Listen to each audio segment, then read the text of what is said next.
Dweezil, thank you so much for calling into the podcast, man. This has been awesome. And before we get started, I just want to check in. How are you doing with the COVID situation? You're on lockdown. Please tell me what's going on. Well, it's been a little crazy. I'm sure everybody's got their own version of crazy, but we started the lockdown once we were on tour. We were all finishing a tour. It ended up being canceled 2 weeks. We had 2 weeks left in the tour, and ever since then, we've barely been out of the house, and obviously can't do any music live performances. So we've had to try to figure out the best way that we could move forward. And one of the things that I worked really hard on, even before the tour, was working on a platform that's called Reward Music, and it's a way that, particularly now, will be helpful to all artists, because it's a way for artists to have a direct relationship with their fans, where artists get 100% of all the sales, but they also reward their fans for all of the activities and support their fans do for them. So we've launched this platform now, and that's one of the things that I've been working most on during this whole lockdown period, is getting it up and running, getting bands signed up and using the site, and having awareness for fans that, particularly now, the best thing you can do if you're a music lover and you have bands that you like, you should support them directly, because all the middlemen and all these other things that exist in the world of entertainment, right now everybody needs the support. Bands are struggling, the crews are struggling. It's a tough time. So, we're doing what we can, but this platform, Reward Music, is designed to help people. And I'm glad you brought that up, because I was going to talk about it mainly because you are teaming up with some companies very close to me here in Milford, Michigan. I mean, I'm in Detroit. That is right up the road. And to start this platform, and one thing I'm pretty sure Detroit Rock City. I mean, so we had a lot of bands that were sidelined by the COVID crisis, and quite honestly, myself, if I want to talk selfishly, because a lot of the times on the podcast we have bands, we have musicians, and it's kind of hard to reach out to someone when they're not really around. So kind of hurt all the way, it's like a full circle thing. Yeah, it's a really tricky time, not only because everything came to a complete halt, but it's a time where everybody has a moment where they can start to reflect on things and see things with a new perspective. So let's look at the music industry for a second, put it under the microscope. During this time where bands can't tour at all, that is the majority of every musician's income these days, is actual live performances.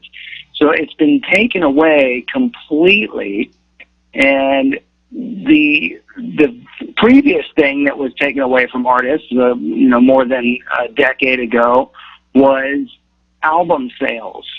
So album sales used to be a big thing for a number of reasons, because obviously you'd make money on the sale of the album, but it was also driving publishing money, sales, and figures for collection of money for royalties on the actual music itself. And so with that having dwindled to almost nothing, and now live music being taken away from musicians, there's really no place for musicians to go except to say, hey, look at it as the same example of somebody playing music in the street with their guitar case open and their hat open, and they're saying, hey, we're playing music. If you like it, throw $1 in here. That's the closest thing that anybody has at this point to having a direct relationship between a musician and a fan is that street busking, busker kind of situation. So what the biggest cause of this other problem is You look at a company like Spotify, which for a consumer sounds so great. It sounds really appealing. You have access to millions of songs. You don't even have to own the songs. You're just renting them. And that means that people just are paying for a membership to have access to music, and they're not paying for the music itself.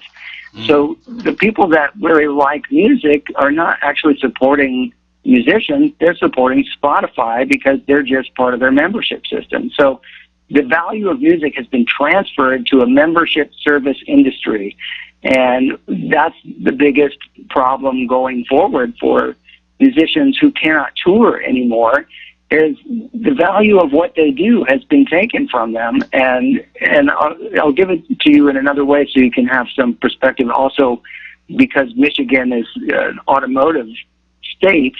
If you are a car company, let's say you want to rent a car to someone, the car rental company still has to buy the car from the automaker, right? They have to buy that before they can rent it. But Spotify doesn't buy the music from the musicians before they rent it to the people. They get it for free.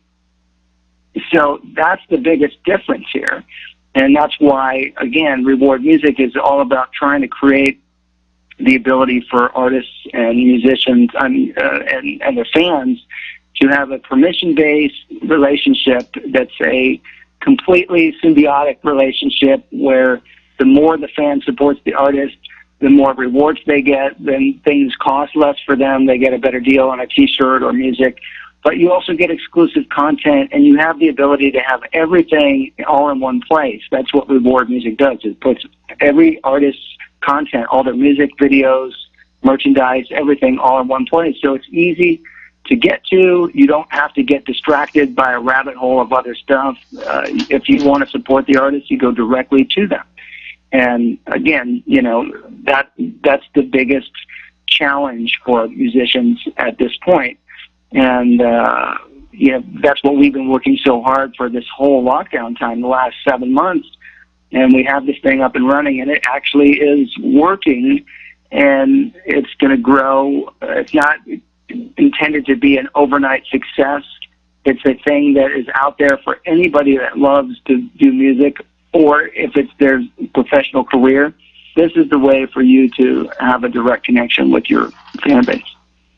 Now, Dweezil, one thing I kind of wanted to talk about, especially reading about Reward Music, and it sounds great, but we live in a world of social media, and artists like yourself are multi-versatile. Like, one of my first exposure to you as a person, as an artist, had nothing to do with music. I watched Duckman growing up. You were the voice of Ajax. So from there, that's when I learned about, I'm showing my age here a little bit, but because I was a kid and I was just so happy to be up late when they showed Duckman, and then I followed you towards your guest appearances as an MTV VJ. Then from there, Zappa Plays Zappa, and then experienced Hendrix at the Fox that just came here right before everything like really went crazy. So the reason I bring that up with Reward Music is like an artist such as yourself that, for lack of a better term, just want to put themselves out there in multiple projects. Will that be allowed, or is it just strictly music?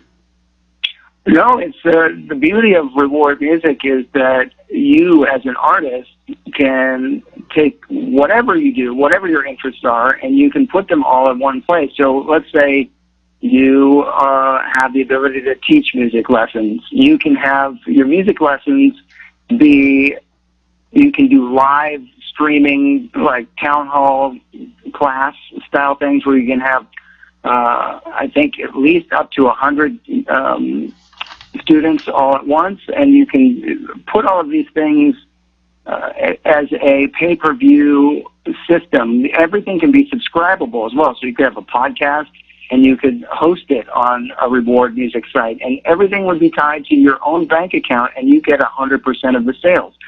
So the point of the question, I guess, is there's no reason that you couldn't have multiple interests or multiple projects and have them all be reflected in what you do, and there's no exclusive contract with Reward Music. It's not like You can only do one thing. You have total flexibility, and that's the beauty of it, is that you can have all of the things that you do be available in one easy-to-find location. Because if you look at what artists are trained to do now, is they use social media and they use multiple platforms, and they try to become ubiquitous and cast the widest net to reach the most amount of people, hoping that, for lack of a better description, that they're going to make $1 off 1 million people. Let's say, let's cast the widest net and see if we can get $1 from somebody, right? So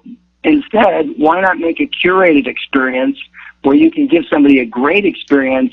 They can have contact with you. You can have your best content available to them, but you're dealing with a core audience that maybe you have 10,000 people, but they may be more inclined to make more purchases and end up spending $100. So you end up making the same amount of money, but you have the better experience for the fans because you're giving them better content and a better way to be in touch with you and in communication with you. And that's the lesson for fans and artists, is really, instead of thinking of trying to have this massive following where you see people that have tens of millions of followers, most of which are fake because these accounts are not real on the internet or the social media stuff. You want to really break it down to, like, okay, who are the actual real core fans, and have that relationship with those people. And it's going to be different for every artist, but it's still something worth working towards, is having a realistic relationship with your core fans. That's awesome, Dweezil, and that's not a but, in addition to, I do have more of a question, and I hope you don't mind me using you as an example because you're a multifaceted artist. But, okay, what would that do with something like diversity? Like, check it. You were a guy who were in movies, TV, music. I think you had a cooking show at one point? Yep.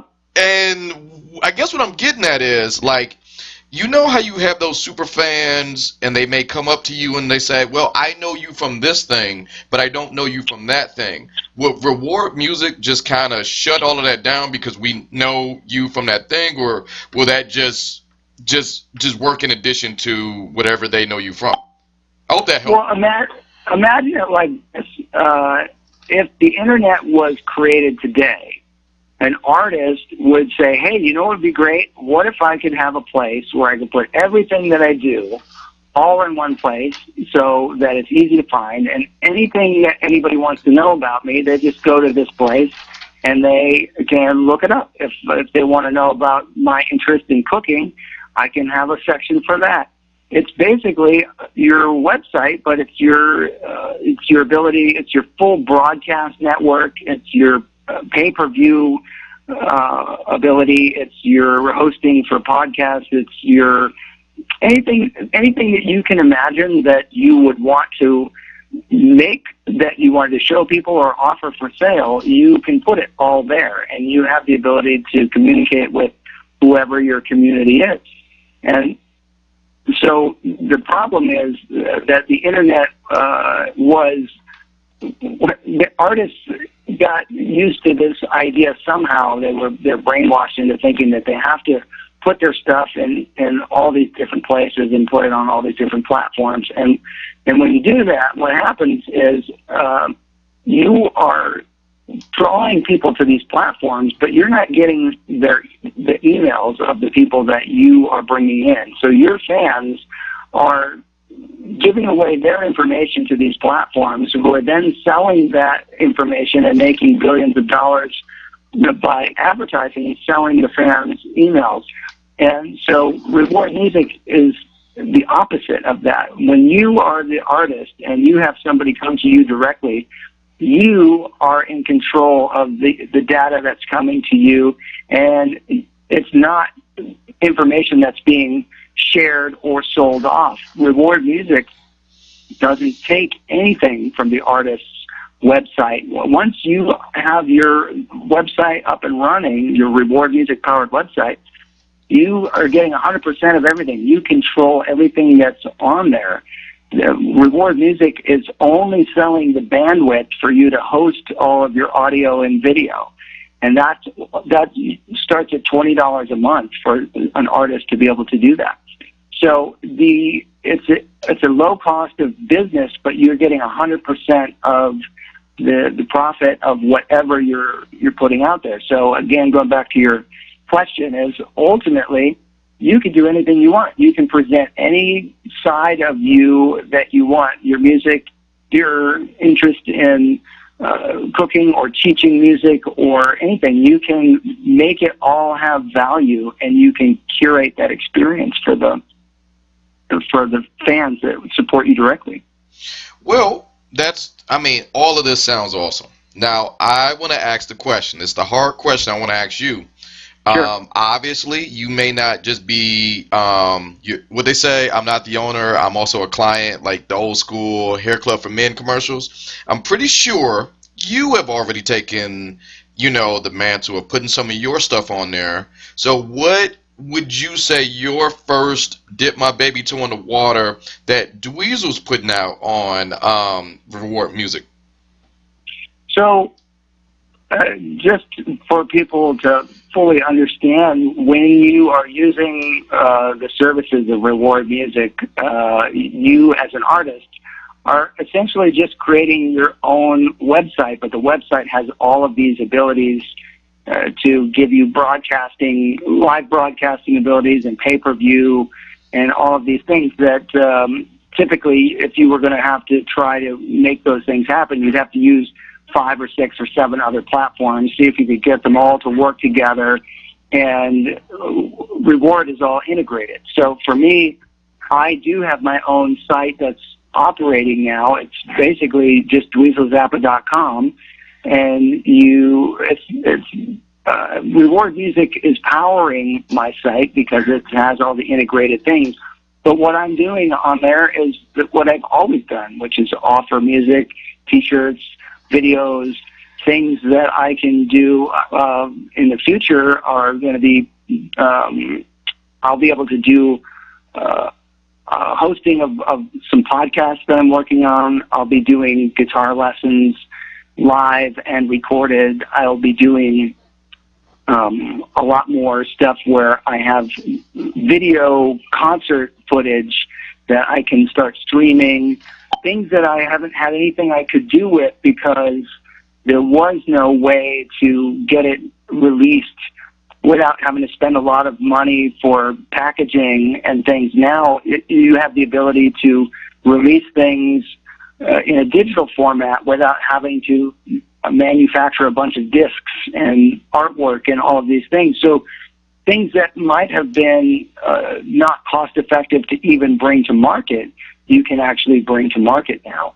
And that's the kind of stuff that makes it possible for an artist to take advantage of their entire archives. They can release demos and they can do whatever they want to do whenever they want to. They're not on a specific release schedule.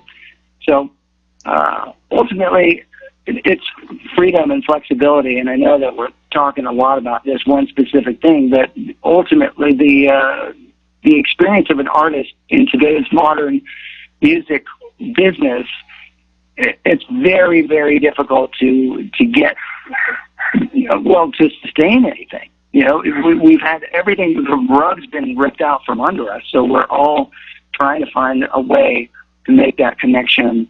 And it doesn't mean that you can't use social media and do things, but what Reward is driving people to one place to make it easy for finding everything. You can still use your Facebook and your Instagram and all this, YouTube and whatever. And there's lots of people that do it where they will say, hey, if you like what I'm doing, you support me here. And they'll send you to their Patreon or they'll send you to their website. And there's nothing different about promoting that way. Reward is set up to be able to do the same thing. It's one location, except that Reward can integrate so many other things that other businesses can't. And that's what's worth exploring about Reward Music. Now, Dweezil, you right, and you said it best. We are talking a lot about reward music, mainly because I know that's something you're passionate about, and quite honestly, it's something I'm interested about. That's why I'm asking you so many questions about it, because I just kind of want to jump into it myself, you know. But if you want, I could keep this about reward music, but I gotta say, I have been a fan of your work for some time. Do you mind if I ask a couple super fan questions? Because that's the part for the people. Absolutely. But at this point, I'm being selfish. This is for me. Absolutely. I certainly don't want this to be like an infomercial. I just want people to know that reward music exists and it's here to help people, and we're happy to assist anyone with any questions and whatnot. So anything else you want to talk about, I'm happy to jump right in. Yeah, I wanted to talk about reward music, but as a fan, I mean, it's almost like maximizing my time since I have it with you, and thank you for giving us that. But I just want to ask some things that I thought I knew, and maybe you can give me some clarity. Like, Sure. you met the late great Eddie Van Halen when you was 12. Yeah. And he helped produce your mother. My mother's a space cadet. Correct. Now I'm curious. I'm having a super fan moment. Did you have the same thing? But growing up in that family where you were just like, oh, it's just Eddie Van Halen. It's just Wednesday, whatever. Did you treat it the same way? Well, it was beyond a super fan moment, so let's put it into perspective, because back when I got to meet Edward for the first time when I was 12, there was no MTV, there was no internet, so the only way that you knew about musicians at that time was you listened to their music and you read the liner notes and you looked at whatever pictures you could see in the album or in any magazine you could find, and you read interviews, and if you were lucky, you might have heard an actual interview on the radio, but musicians weren't really on television. They weren't being interviewed, so you didn't know much about them. And the way that I ended up meeting Edward Van Halen was pretty crazy, because I was listening to their records, mainly the Fair Warning album and the first album. I was 12 years old. I'd been listening to that stuff on a loop for months, and then suddenly, out of nowhere, a call comes into our house, and it's a guy that says he's Eddie Van Halen. And my mom answers the phone, and she's talking to this guy who says he's Eddie Van Halen. And then she looks at me, and she's like, this guy's saying he's Eddie Van Halen. So, of course, my ears perk up. I'm like, what? Eddie Van Halen on the phone? And then my dad ends up getting on the phone with him, and 15 minutes later, he shows up at our house. So my dad had talked to him and invited him over, and so he shows up at the house, and when he gets there, he's walking up this staircase, and there's lighting that makes it appear, like in my mind, this was a full-on superhero entrance where he's backlit with the smoke machine, and he's coming up the stairs in slow motion, and he's in the women and children first jumpsuit, and he's got a guitar in his hands, not even in a case. It's this guitar, this purple guitar with a piece of black tape over the headstock, so we couldn't tell what brand of guitar it was. And he walks in, and he gets into the recording studio that my dad had built at the house. And the first thing that happens after saying hello is I asked him to play some of the things that I had been listening to, and I got to see him play up close Eruption and the intro to Mean Street. That's awesome. And these two things are massively influential in the world of guitar. And to see it up close, like it was burned into my brain. Like I will never forget seeing, oh, that's where he plays it. That's how he's doing it. And I was able to be a better guitar player almost instantaneously just because I could see that stuff right then and there. And that was one of the coolest, craziest things that ever happened because it was so random. I understand. I completely understand. And quite honestly, I know we talk about songs like Eruption a lot, mainly because that probably is like one of the best guitar songs or solos in your just ever. So like it does, even though, you know, unfortunately he did pass and is getting a lot of play now, but that should be at the front of everyone's mind. Period. That's my own personal opinion. But when you, like, here's another super fan question I get. I wanted to always ask because, I mean, Dweezil, you have dedicated a chunk of your life, a good chunk of your life, carrying your dad's legacy, playing the music, doing things, and your dad has a lot of super fans. Does that sort of thing kind of give you a pressure to be as precise as possible, to kind of like, adhere to them as well as put your own legacy together, or was it just like you just want to play his music? I always wondered why, how would you feel doing that? Well, the motivation to do it was because I love the music, and I thought that when my dad passed, that a lot of people had the wrong impression about what he really accomplished as a musician, because the music that actually got on the radio and reached a large audience was not the music that was most representative of the totality of what he did in his career. Because before he passed, he made, I believe, about 65 albums. I can't even remember all the ones he made before he passed. But since then, at least another 40 have come out. So he had so much music that he made, but the stuff that got on the radio were things like Valley Girl or Dancing Fool or Yellow Snow. So these songs, to a lot of people, seemed like novelty songs and songs that were kind of joke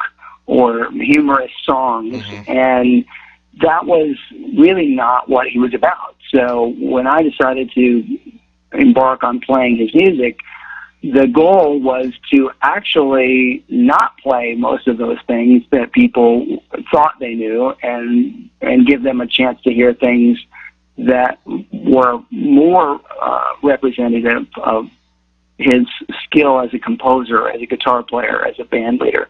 And that was my motivation. But as far as being put in direct comparison to my dad, or the pressure that might come from that, or what fans might think, I really only thought about it in terms of, as long as I play the music to the best of my ability, and the band, we focus on the details and the nuances in the music, so the music speaks for itself. It doesn't matter anything about me or anything else. It's not about drawing attention to me. It's about drawing attention to the music. And so with that motivation, that's how we set out to play the stuff. And I think people received it in the way that it was intended, so that they could see that this wasn't about anything other than my love for the music. And that's what I think gave it the longevity, because when I started back in 2006, I didn't know if I was going to do it more than one tour. And we were able to continue for 14 years straight until COVID put a stop to it. And I've seen a few of those shows that you've done, and I kind of said that to start. But one thing about your dad, like his band members, for a very, very long time, and I get it, the novelty songs about it, but when you dig deeper, we get a different meaning, because the band members of your dad, if you auditioned, not necessarily made the band, you auditioned for Frank Zappa, you had this weird badge of honor, like you were the best of the best at that time. So does that carry on even with, I know you're a good guitarist, in your own right, but does that still, do you hear stories about that, or does that come up? Well, that kind of thing was happening a lot when my dad was looking for different musicians at different times. You know, what you were mentioning, where somebody would audition, they would like to have that on their resume because it gave somebody some sense that you had an upper level of skill.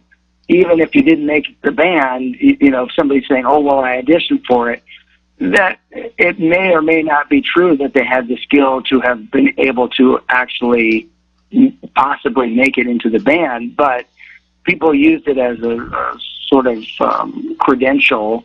And in my situation, I haven't done too many things where we've had a whole lot of auditioning going on, so it hasn't been the kind of same scenario as what you mentioned or what we're just talking about. For me, a lot of the people that I've ended up working with have been from connections with people I already knew or word of mouth suggestions.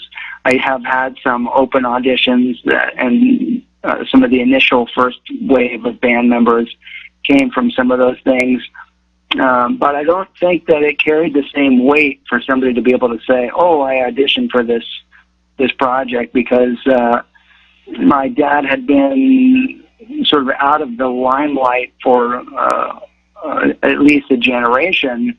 And so the people in the music industry and the musicians around probably didn't have the same sense of reverence for what it was at the point when I was doing it. But I do know that there are a lot of musicians out and around these days that are talented and have some of the abilities to be able to play some of this very difficult music. But the most important thing comes down to having the right attitude and being able to work with people, because when you're touring, you're all on a bus and you're in close quarters and all of these things. So if you don't have the right attitude and you're not easy to get around or get along with, then, for me as a band leader, even if you have the right skills, if you don't have the right attitude, I'm going to choose somebody that has the right attitude and has the ability to improve their skills over somebody that, can already play well, but is just not somebody that I want to be around. So that's an important part of the thing. But, that's not always been the option that my dad had, because, you would really he wanted people that were going to be able to play and really be able to do things quickly, because he was moving at a very fast pace. And so sometimes people would be in for a short period of time and realize that the personality part of it wasn't a good fit, and then they'd get replaced. And so he did have more people coming and going because of some of those kinds of things. Now, that's true, and I just kind of want to back that up a little bit, because you mentioned your dad was, the radio songs were like more novelty, more jokey songs, more things of that nature.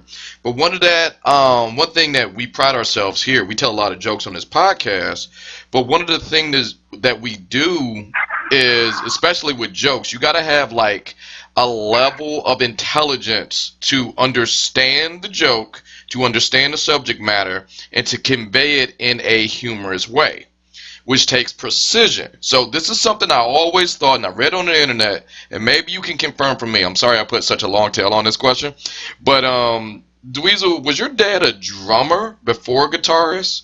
Because that would understand the precision that it took to make a good sounding song, but more of a jokey song, but able for radio play. Hope that made sense, right? Yeah, well, he definitely actually was a drummer, but even before he was a drummer, he was interested in composing. So the first thing that he did as a kid was he went to the library and he taught himself music notation from books, and he learned about arranging for orchestra and all of that stuff before he even started really playing any instruments. And the drums were the first instrument that he started with, but then he got into playing guitar. But he had the ability to have the total vocabulary of the consummate musician. He knew every single detail and could explain it in every conceivable way to whoever needed to understand the information. So he could write it in notation, and if somebody didn't read music, he could easily show them the things that they needed to know. And he had people in his band that it was a prerequisite that you had to read if you were a drummer or a keyboardist. But you find that when it comes to guitarists or singers, that not everybody can read, but they have to have the ability to have, they can take in a lot of information and learn things quickly, and they have the ability to recall and remember it and perform it. So he would always look for people that had the ability to to do all of those things. If they could read, that was definitely a bonus. But for certain roles in the band, you absolutely had to read. Like I said, a drummer or a keyboardist, they had to be able to read. Now, one thing I got two more questions, and I'm gonna stop pestering you. But you are a part of the Hendrix Experience hosts Electric Church. I've seen that concert. I've seen it live, and it's awesome. But when we talk about the subject of being the best of the best, that cast that you were on stage with are the best of the best guitarists. Whether it be your Zach Wilds, whether it be your Kirk Hammett's, whether it be whatever city you're in, those are the best guitarists in that city at that time. Now, I'm curious, out of all of your experience, out of all things you've done, what, in your opinion, makes a great musician? Well, I think there's a couple of different things to think about when it comes down to it. But if you look at a guy like Jimi Hendrix, what makes him have such longevity and what makes him continue to inspire people is that his ability to express himself musically as a songwriter, as a guitarist, as a performer was so completely natural to him. And he gave people a feeling with the music that he created, and he was interested in that. He knew from the beginning that he wanted people to connect, and he wanted to invoke a feeling through his playing.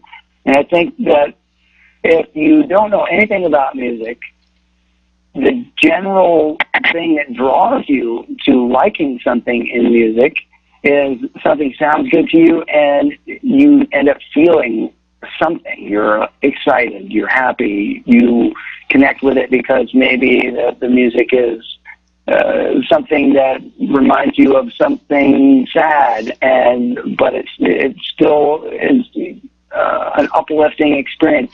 Music has that weird ability to connect to your life and your memories.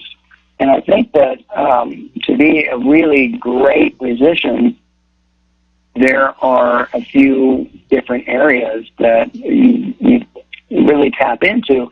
And the people that really stand head and shoulders above are the ones that have that natural expression and focus where what they do automatically resonates with people because they're in it, because it's so natural for them to feel it and express it.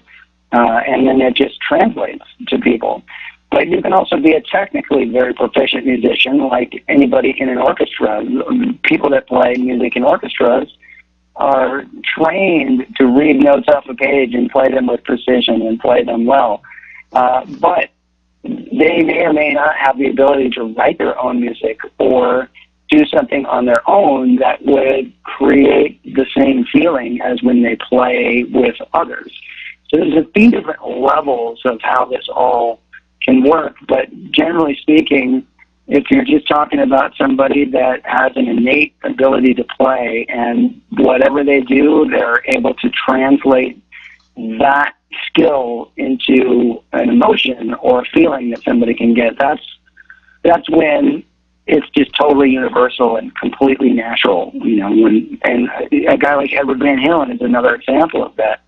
He played the guitar like no one else, and it was easy for him because it was just natural for him to do what he did. He didn't have to think so hard about it because he put the time in to learn to play, but when his musical ideas were coming out, it was just a natural expression. And that's a totally different thing than being learning really complicated things and having to just execute an idea. So things can work on different levels is what I'm saying. I mean, thank you. And now knowing that, I got one final question because there are a good amount of musicians, young artists who listen to this show. I'm curious, knowing that, and I'm just going to dovetail this, in what is your advice that you would give to young artists starting now, probably going on rewardmusic.com? They're just getting their baby toe in the water. What was some of the advice you would give, people who are starting off now? Well, here's the thing that's so interesting is that even with the music business being as difficult as it is, and it truly is very, very difficult to be a part of, there's nothing going to stop that's going to stop people that have the drive to make music because they're just wired that way. They love it, they think about it, and that's what they want to do all day long. So the challenge they have is trying to figure out a way to be able to fulfill what that drive is to make the music and make something that they get the feeling they want out of that also translates to other people. If that's the main motivation is making the music and doing something that is part of this creative passion, that's a big step towards being able to turn that into a career. Because if you are truly motivated by that creative passion, then you're going to keep looking for ways to make that connection with people and have your music talk for you. But that being said, you have to be as aware of the pitfalls of the industry as you can so that you don't just give the value of what you do away. And, that's kind of leading us back to where we were talking about reward, is it gives you as an artist. Let's say you're, 15 years old and you and your friends are rehearsing in your mom's basement and you want to be able to start a business and make your music, and you want to be able to have T-shirts available, and you want to be able to do your own live concert from your mom's basement, and you want to have everything that you could possibly do as an artist be ready in one place. Reward Music can help you do that, and you absolutely can run that business without a team of people. You don't need a record deal or a manager, and there are people that have had huge successes without having any of that stuff, straight from the beginning. So if you're somebody that is passionate about music, you can find a way to find that audience and have them come to you, and you create that relationship with them, and you can do it independently. And we obviously encourage that with Reward Music, because we want people to be as knowledgeable as they can about how to succeed and do the thing that they want to do because they have a passion for it. And that's what Reward is designed to do, is give you limitless possibilities and make it all doable without having a team of people to rip you off. Well, Dweezil, thank you so much for calling to the podcast. I thank you so much. I ate up a lot of your day, but man, this is awesome. Great talk, and thank you so much for calling into the podcast. I can't wait for so many people to just jump on Reward Music. So thank you. Thank you. I appreciate it, and be well in these crazy times. You as well. Thank you so much, Dweezil. Yeah, no problem. Thank you. All right, bye. All right, bye-bye.